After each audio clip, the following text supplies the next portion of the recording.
Então, bom dia, pessoal. 12ª aula, estamos no texto do Chalmers, que vocês estão vendo aberto aí. Rapidinho, vamos falar o que a gente viu na aula passada. Ele está apresentando aqui o que foi a primeira concepção de ciência formulada na história, formulada por, entre outros, Chico Toucinho, o Francis Bacon, filósofo, diplomata e Shakespeare nas horas vagas. Francis Bacon era um empirista. Empirismo deriva de uma palavra grega, empiria, significa experiência sensível, não é? Ou seja, o empirismo é aquele que afirma que tudo que nós temos na nossa cabeça passou primeiro pelos sentidos físicos. Essa é a tese principal, fundamental do empirismo. O conhecimento começa pela experiência sensível, ver, ouvir, cheirar, saborear, etc. Tato. Tá faltando? Acho que, bom, depois a gente fala dos outros sentidos. Supondo que haja. Então, o Francis Bacon é um desses que pensa pela primeira vez o que nós chamamos de ciência moderna. A ciência moderna, ela, além dessa característica empirista, ela é entendida como separada da filosofia, e é a primeira vez que isso acontece, e a partir desse momento, desde então, nós entendemos que a ciência é uma coisa distinta da filosofia. Até então, filosofia e ciência não se distinguiam. E, como prova disso, o livro do Newton, do Isaac Newton, né? O grande revolucionário Isaac Newton, escreveu a sua filosofia natural para nos trazer tudo isso que nós hoje chamamos de física, né? A física moderna, que é o Isaac Newton quem finalmente estabelece, a partir de algumas experiências ali do Galileu, do Leonardo da Vinci e outros. Leonardo da Vinci, um homem renascentista, não era só artista, ele era um cientista também, ele era um espírito universal. Conheçam Leonardo da Vinci, o gênio. Esses caras são os que lançam, né, para nós as bases disso que chamamos de ciência, e o Francis Bacon é um deles que está pensando o que é isso, a ciência, afinal, né?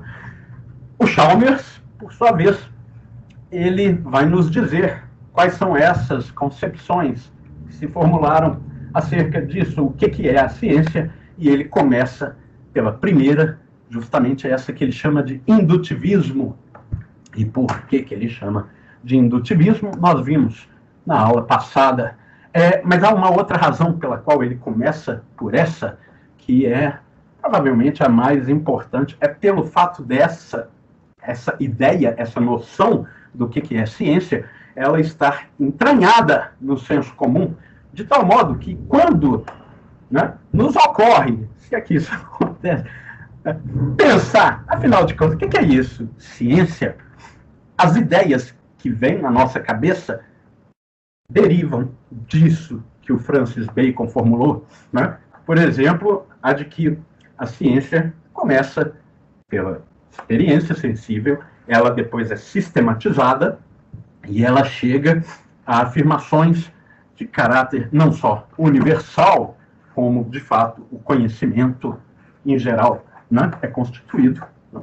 Mas, mais que isso, é de um, digamos assim, valor de verdade inquestionável.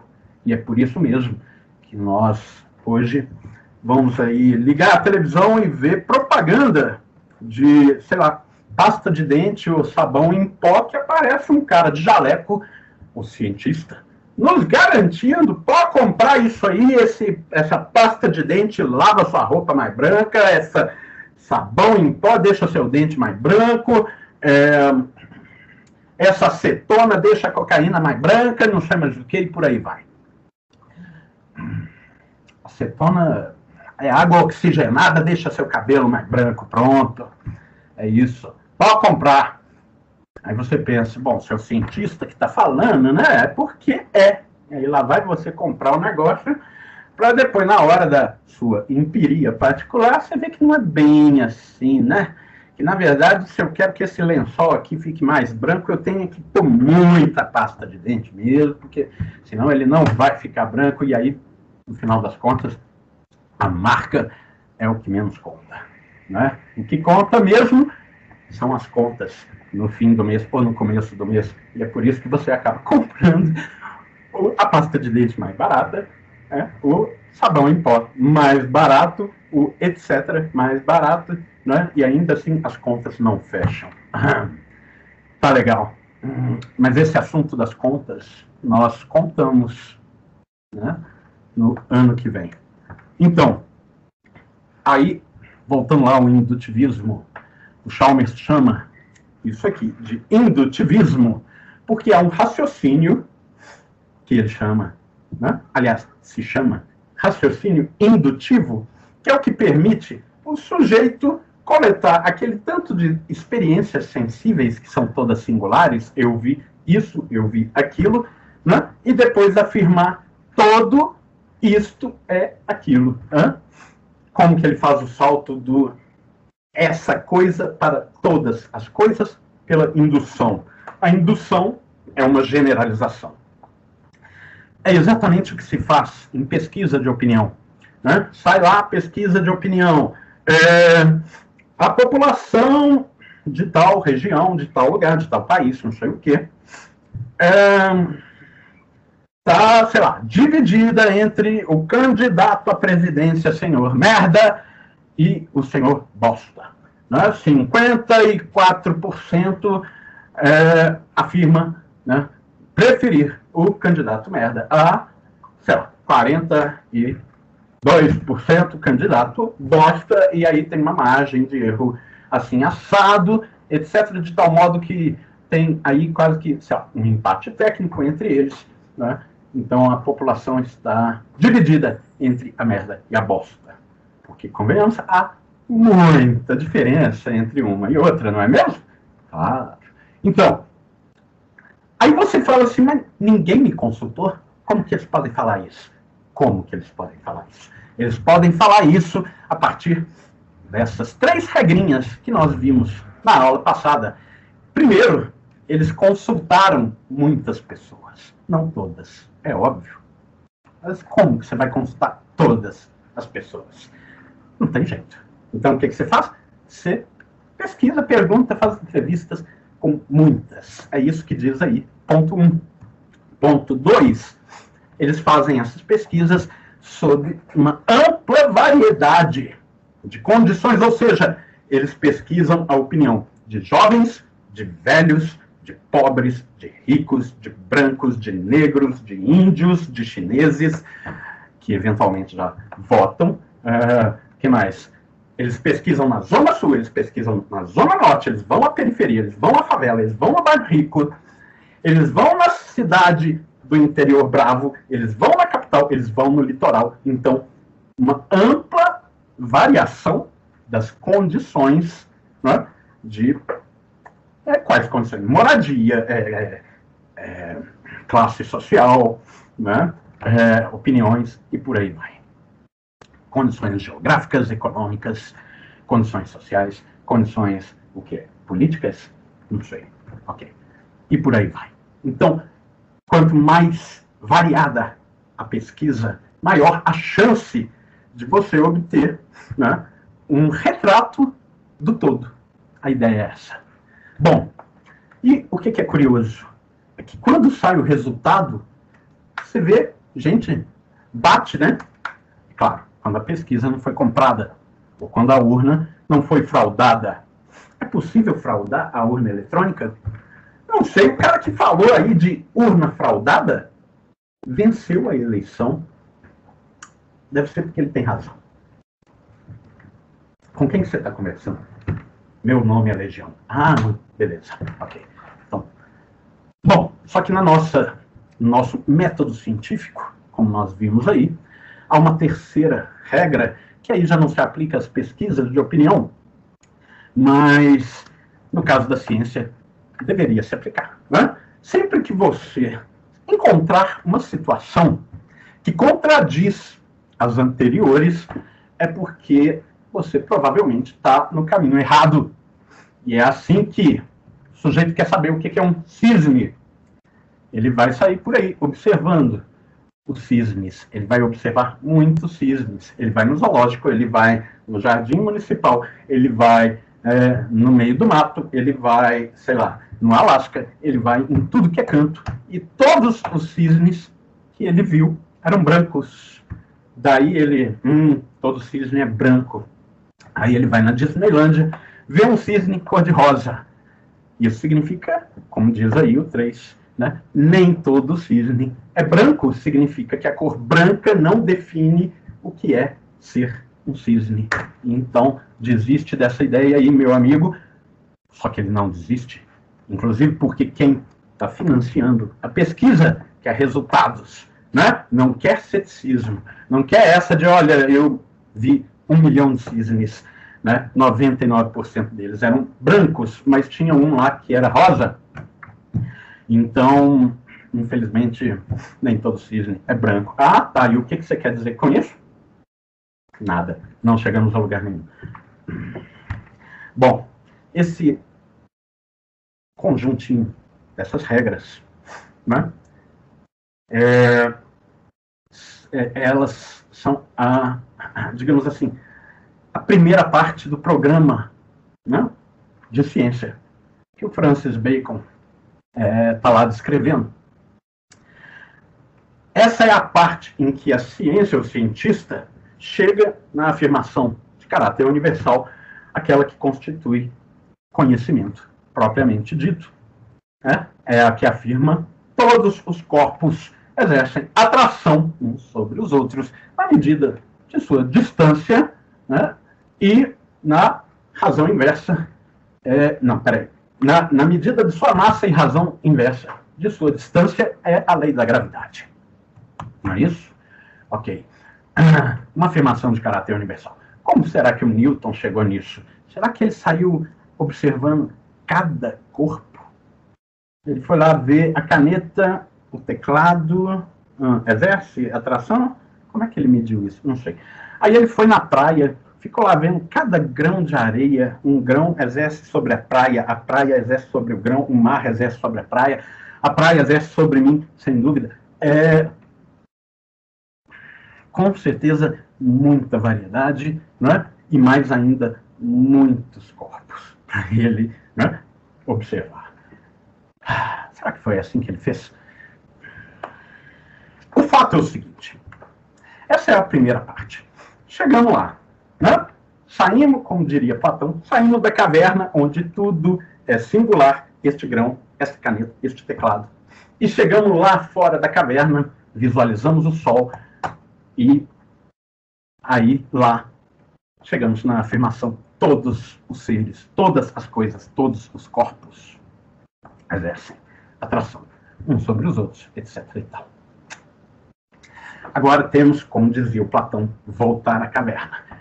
Eu estou aqui me referindo ao mito da caverna, está lá na República, um dos livros mais famosos de toda a história, né? Vocês encontram o mito da caverna no Google, rapidinho. Está lá o Sócrates dizendo, né, de como a aventura do conhecimento, da educação, da arte e da ciência, que é você sair da rusticidade natural, singular, escavar não, você... como é que fala isso? Você vai... Meu Deus, fugiu a palavra.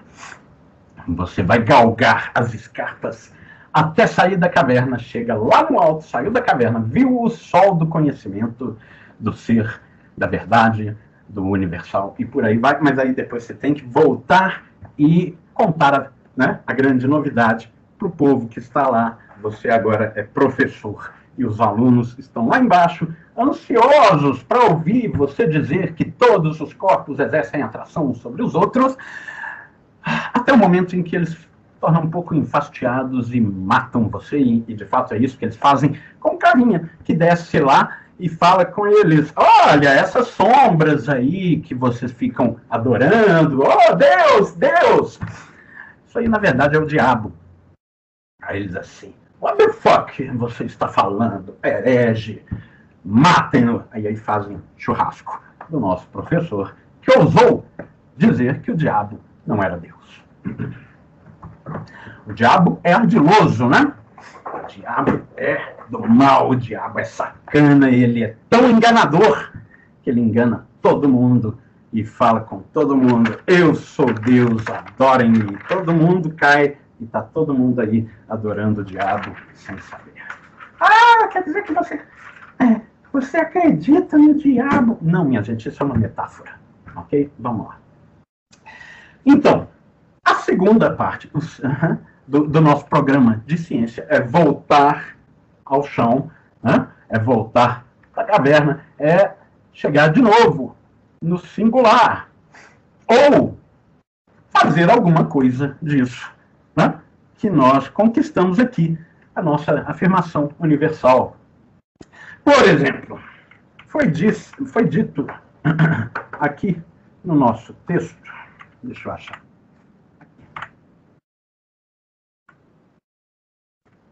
É isso aqui que se faz, ó. Generalizar a partir de uma lista de observações referentes a metais aquecidos para a lei de caráter universal, né? Metais se expandem quando aquecidos. Então, na hora de você traficar a montanha para a China, né? Você pega aquela, como que chama lá? Não sei o que da moeda. Transforma a montanha num buraco, coloca ela em vagões, põe em cima do trem, manda lá para o Rio de Janeiro ou para Salvador, chega lá, enche uns containers, manda lá para a China, chega na China e vira isso. E aí, volta para cá, muito mais caro. De modo que aquele dinheiro que o Brasil ganhou vendendo a montanha, ele está gastando o quê? 10 vezes mais? Não, 100 vezes mais na hora que isso chega aqui. Muito bem. E aí, você tem a seguinte questão. A linha do trem, quando aquece, ela expande. E, se isso acontece, ela vai para algum lugar. Ou seja, ela vai empenar. Se, né, essa linha for contínua. E no que ela empenar, o vagão descarrilha, adeus montanha, caiu tudo ali no rio, poluiu o rio, né? Como a Vale do Rio Doce costuma fazer, por exemplo, com o Rio Doce, que já não é mais doce, né? E pronto.